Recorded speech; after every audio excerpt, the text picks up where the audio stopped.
0.4 microcoulomb आवेश के किसी छोटे गोले पर, एक छोटा सा गोला है उस पर आवेश कितना है 0.4। तो चलो इसको मान लेते हैं Q1 बराबर दिया है 0.4 माइक्रोकुलाम।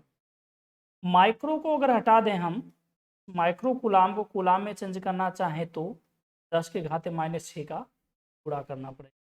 माइक्रो मतलब क्या होता है 10⁻⁻6 होता है। हमने लिख लिया ये। आगे पर किसी अन्य छोटे आवेशित गोले के कारण, यानी एक गोला ये था, इस पर आवेश मान लेते हैं Q1 है, ठीक है। इस पर किसी अन्य आवेशित एक छोटा सा गोला और है, इस पर मान लेते हैं आवेश कितना है Q2 है। गोले के कारण वायु में 0.2 न्यूटन का बल लग रहा है, यानी इस गोले के कारण इस पर जो बल लग रहा है वो कितना लग रहा है, तो लिख लेते हैं यहाँ पर 0.2 न्यूटन का बल लग रहा है। यदि दूसरे गोले पर इतना आवेश है, यानी Q2 बराबर दिया है, Q2 बराबर कितना 0.8 माइक्रोकुलाम, यानी इसे लिख सकते हैं 0.8 गुणे 10⁻⁻6 लिखा जा सकता है। फिर कह रहे हैं ये दोनों गोलों के बीच कितनी दूरी है, यानी R इक्वल टू ये पूछ रहे हैं। और फिर पूछ रहे दूसरे गोले पर पहले गोले के कारण कितना बल लगता है। एक बार कह रहे इसके कारण इस पर जो बल लग रहा था वो इतना है 0.2। अब पूछ रहे इसके कारण इस पर कितना बल लगेगा, ठीक है ना। चलिए दोनों सॉल्व करते हैं, बहुत ही सिंपल सा क्वेश्चन है, बहुत ही आसान है। देखिए हम लोग जानते हैं कुलाम का नियम है F equal to 1/4πε0 into Q1 Q2 बटे R²। जो वैल्यूज हमको पता है सबका वैल्यू रख दीजिए। F का मान 0.2 दिया है, देखिए यहाँ पर, ठीक है ना।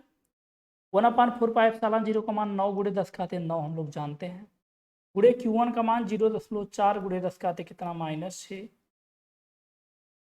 और गुणे Q2 का मान 0.8 गुणे 10 कितना माइनस, और बटे R²।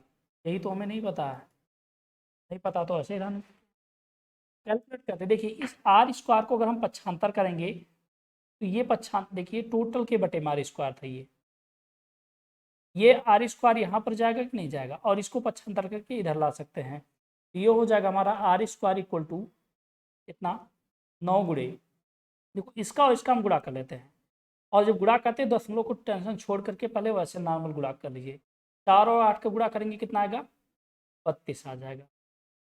दशमलव के बाद एक अंक, दशमलव के बाद एक अंक, तो ये दशमलव के बाद 2 अंक होना चाहिए, यानी 0.32 हो जाएगा, इंटू 10⁻⁻ कितना हो जाएगा -6 -12।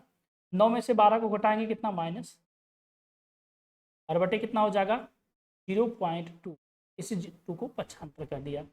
अब आगे क्या करते हैं, देखिए ऊपर देखिए, अगर अंश में देखें तो दशमलव के बाद 2 अंक है, हर में दशमलव के बाद 1 अंक है, यहाँ पर एक 0 लगा सकते हैं, इससे अंश और हर में दशमलव के बाद अंकों के बराबर हो जाए। और अब हम इस दशमलव को छोड़ सकते हैं, भूल सकते हैं, मान लेंगे दशमलव हमारे पास है ही नहीं। दशमलव नहीं है तो 9 गुणे ये हो जाएगा 32, और गुणे 10 के आते हैं -3, और बटे में लिखेंगे अगर तो 20 लिख सकते हैं। 2 दहमा 20 और 2 16 16 दूनी 32 होता है, ठीक है ना। चलिए यहाँ पर सॉल्व कर लेते हैं बगल में। ये हमारा हो जाएगा R² इक्वल टू कितना 16 9 में कितना 144, 16 9 का गुणा कर दिया, और गुणे 10 के घाते -3 है, और ये प्लस है, ये ऊपर जाएगा -1, तो 10 के घाते कितना -4। R² इक्वल टू 144 को 12 गुणे 10 के आते -2 होल स्क्वायर लिख सकते, 12 का स्क्वायर लिख देंगे, इसे 10 के आते -2 का होल स्क्वायर लिख देंगे।